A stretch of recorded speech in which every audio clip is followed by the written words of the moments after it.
Hello guys. तो next topic है mathematical tools में integration.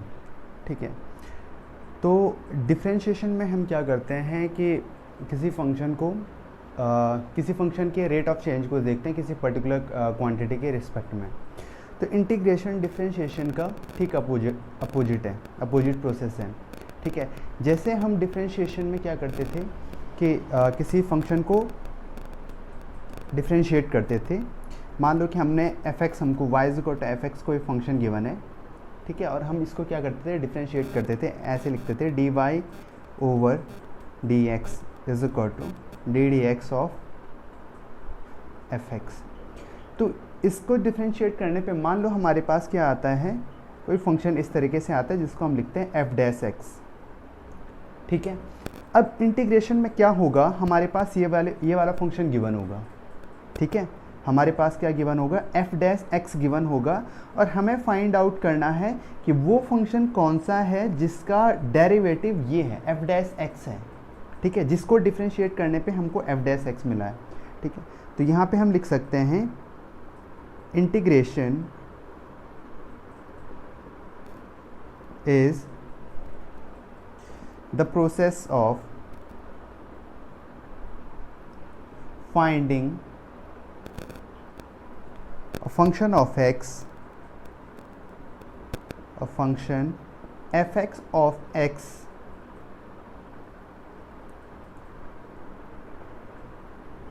whose derivative is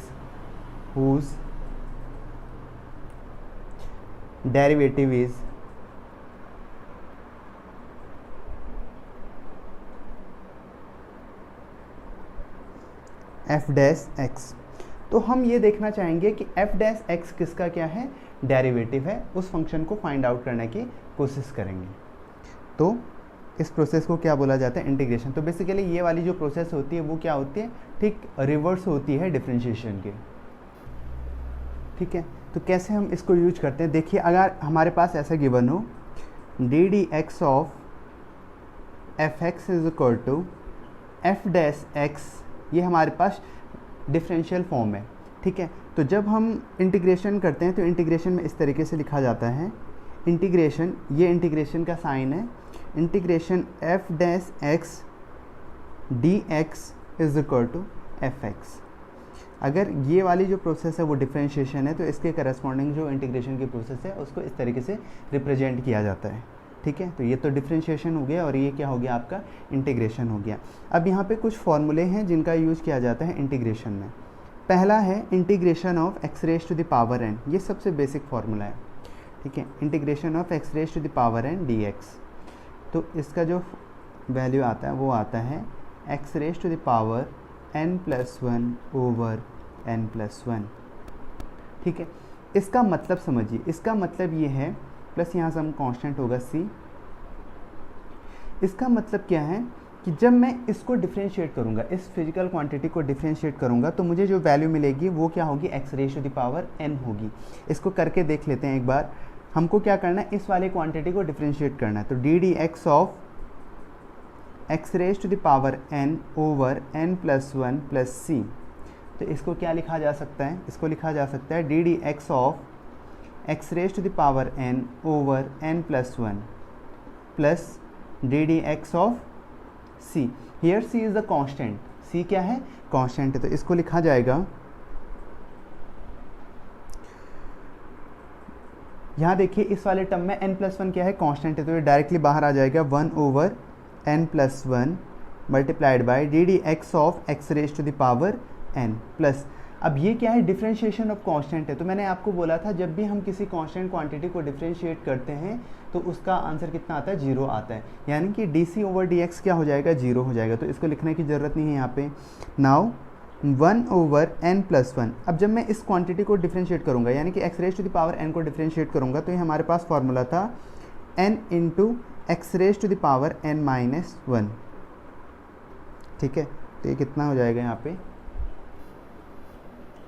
sorry एक गलती कर दी हमने, यहाँ पे x⁻n+1 था, तो ये n+1, यहाँ पे n+1, ये n+1, तो यहाँ क्या आ जाएगा आपका n+1 x⁻n+1 -1, तो यहाँ आ जाएगा 1/n+1 n+1 x raise to the power n+1 -1। जब ब्रैकेट ओपन किया जाएगा तो 1 -1 0 हो जाएगा, तो x raise to the power n। तो यहाँ देखिए n+1 से n+1 कट जाएगा, तो आंसर आ जाएगा x raise to the power n। ठीक है, इस तरीके से यहाँ पे क्या आ जाएगा, x raise to the power n आ जाएगा। तो मतलब x raise to the power n को जब हम क्या करेंगे, इंटीग्रेट करेंगे, तो हमारे पास ये वाला फंक्शन आना चाहिए जिसको हमने अभी डिफ्रेंशिएट किया है। ठीक है, तो इस तरीके से हम क्या करेंगे, इसको देख सकते हैं। उसी तरीके से हमारे पास यहाँ पे जो है वो है केवल, अगर सपोज करो कि यहाँ पे केवल dx रहता, इस dx को मैं ऐसे भी लिख सकता हूँ 1 × dx। ठीक है, फर्दर इसको क्या लिखा जा सकता है, integration of x raise to the power 0, क्योंकि किसी x की पावर अगर 0 रखी जाए और तो वो कितनी होगी, 1 होगी। ठीक है, इंटीग्रेशन ऑफ dx। अभी हमने फॉर्मूला पढ़ा x raise to the power n dx is equal to x raise to the power n+1/n+1। तो ये हो जाएगा integration x raise to the power 0 dx is equal to x raise to the power 0+1 over, यहाँ plus C भी आता है, over 0+1 + c। तो ये कितना आ जाएगा, integration x raise to the power 0 dx, ये हो जाएगा x की पावर 1 ओवर 1 + c। तो ये आ जाएगा x + c। ये सिंपली अगेन इसको ऐसे लिखा जा सकता है, इंटीग्रेशन dx, तो ये हो जाएगा x + c। तो ये भी क्या है, एक फॉर्मूला है। ठीक है, तो integration dx is equal to x + c। तो हम बात कर रहे थे इंटीग्रेशन की, तो हमने नॉर्मल कुछ फॉर्मूलेज देखे थे इंटीग्रेशन ऑफ, जैसे integration of x raise to the power n, तो इसको हमने लिखा था x raise to the power n+1 over n+1 + c, जहाँ c क्या है, कोई कांस्टेंट है। उसी तरीके से हमने देखा था integration dx is equal to x + c। ठीक है, ये दो बेसिक फार्मूले हैं जिनका यूज हमें करना है। इसके अलावा कुछ ट्रिग्नोमेट्रिक फंक्शन के इंटीग्रल्स भी हैं, जैसे integration of sin x dx is equal to, तो ये होता है आपका -cos x + c। अब एक चीज़ ध्यान रखना, मैंने तुम्हें पहले ही बताया था कि इसका मतलब क्या है, इस इंटीग्रेशन का मतलब क्या है। इंटीग्रेशन का मतलब है ये वाला जो फंक्शन है ना, यहाँ पे sin x जो है वो क्या है, डेरिवेटिव है इसका। मतलब जब मैं इसको डिफ्रेंशिएट करूँगा तो मुझे ये वाला फंक्शन मिलना चाहिए। तो इसको यहाँ पे देख सकते हैं, अगर मैं करके देखूँ ddx ऑफ ये वाला फंक्शन है हमारे पास, तो इसको डिफ्रेंशिएट करना -cos of x + c को, तो ये हो जाएगा ddx of -cos x + ddx of c। तो ddx ऑफ -cos x को मैं क्या लिख सकता हूँ, -ddx of cos x plus ddx of constant that is the 0, तो ये डायरेक्टली 0 हो जाएगा। Again minus ddx of cos x कितना होता है, -sin x, तो ये हो जाएगा हमारा, एक माइनस तो पहले से है और एक माइनस sin x के साथ आएगा जब हम डिफ्रेंशिएट करेंगे cos x को x के रिस्पेक्ट में, तो ये माइनस माइनस का प्लस। तो देखो मैंने इस क्वांटिटी को क्या किया, डिफ्रेंशिएट किया x के रिस्पेक्ट में, और मेरे पास क्या आया sin x। तो जब हम sin x को इंटीग्रेट करेंगे तो हमारे पास ये आ जाएगा, मतलब इस टाइम उल्टा चल रहे हैं। डिफ्रेंशिएट में हमने ऐसे किया, -cos x + c को डिफ्रेंशिएट किया तो हमारे पास sin x आया। जब हम sin x को इंटीग्रेट करेंगे तो हमारे पास ये वाले फंक्शन आना चाहिए। ठीक है, तो उसी तरीके से हम अब cos का देख लेते हैं। Integration of cos x dx is equal to, ये होता है आपका sin x + c। तो हमारे पास अभी केवल इन्हीं 4 फंक्शन की ज़रूरत पड़ेगी, इन्हीं 4 फॉर्मूलेज की ज़रूरत पड़ेगी। तो इनका यूज करते हुए हमें क्या करना है, क्वेश्चन को सॉल्व करना है। तो एक दो न्यूमेरिकल्स देख लेते हैं। तो हमारे पास यहाँ पे कुछ क्वेश्चन है इंटीग्रेशन करने के लिए। जैसे पहला क्वेश्चन है इंटीग्रेशन ऑफ √x dx, तो इसको लिखा जा सकता है integration of x raise to the power 1/2 dx।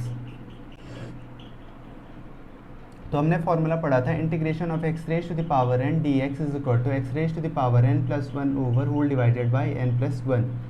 So we can write it as integration of x raise to the power 1/2 dx is equal to x raise to the power 1/2 + 1 over whole divided bye 1/2 + 1।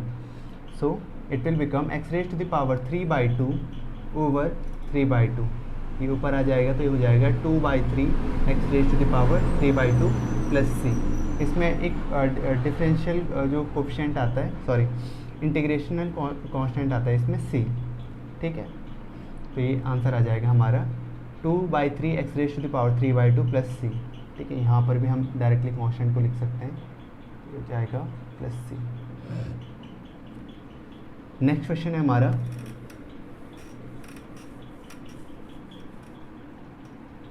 Second है, integration of A x square plus B X plus C D X. इसको हमने क्या करना है, integrate करना है। तो again इसको इंटीग्रेट कैसे किया जाएगा, देखिए integration of A x square अलग अलग करेंगे integrate, integration of B X plus integration of C D X, sorry एक मिनट, इनके पीछे डी एक्स भी लगेगा, D x plus B X D x plus C D X. Again it can be return as, ये a constant है, यहाँ be constant है, यहाँ सी कांस्टेंट है, इनको बाहर ले लो। तो a x square d x plus b को बाहर ले लो x D x plus c को बाहर ले लो डी एक्स। अगेन ये क्या है, x raise to the power n का इंटीग्रेशन है, तो ये हो जाएगा x raise to the power N plus 1 over n plus 1 plus B, x raise to the power N plus 1 over n plus 1 plus c. यहाँ पे हमने integration D x किया था तो वो कितना आया था, एक्स प्लस सी आया था, तो ये कितना हो जाएगा यहाँ पे, X raise to the power 0 है ना, तो 0 प्लस 1 ओवर 0 प्लस 1, वैसे हम डायरेक्टली भी लिख सकते थे, प्लस यहाँ कोई सी कैपिटल सी लिख लिया मैंने, जो कि क्या है, कांस्टेंट है, कांस्टेंट ऑफ इंटीग्रेशन है।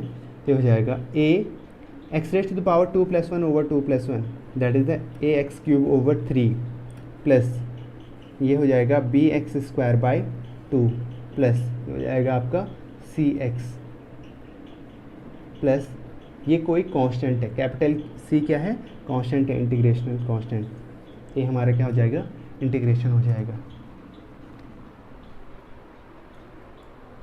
एक क्वेश्चन और देखते हैं,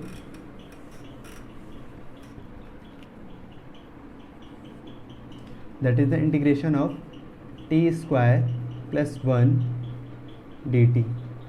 इसको क्या लिखा जा सकता है, integration of T square D T plus integration of 1 D T. तो अगेन इसको लिखा जाएगा टी स्क्वायर डी टी, क्या मैं 1 को ऐसे लिख सकता हूँ T raise to the power 0 D T, तो ये हो जाएगा x raise to the power N D X. तो इसका फॉर्मूला क्या होता है, x raise to the power N plus 1, तो यहाँ पे एक्स की जगह टी है, तो T raise to the power 2 plus 1 over 2 plus 1 plus इसको जब इंटीग्रेट किया जाएगा तो ये हो जाएगा T raise to the power 0 plus 1 over 0 plus 1, तो ये हो जाएगा T cube over 3 plus T over 1। तो इसको टी ओवर 1 को डायरेक्टली टी ही लिखा जा सकता है, तो आंसर हो जाएगा T cube over 3 plus T. तो ये हमारा क्या हो जाएगा, इंटीग्रेशन करके आ जाएगा। तो इस टाइप के और भी सारे क्वेश्चन हो सकते हैं जिनका यूज हम करेंगे, बट अभी हमारे काम के लिए केवल इतना ही सफिशिएंट है। तो जैसे जैसे हमारे पास अगर हायर टर्म्स आएंगे तो हम उनको इंटीग्रेट करना सीखेंगे, कैसे करेंगे, ठीक है। That's it.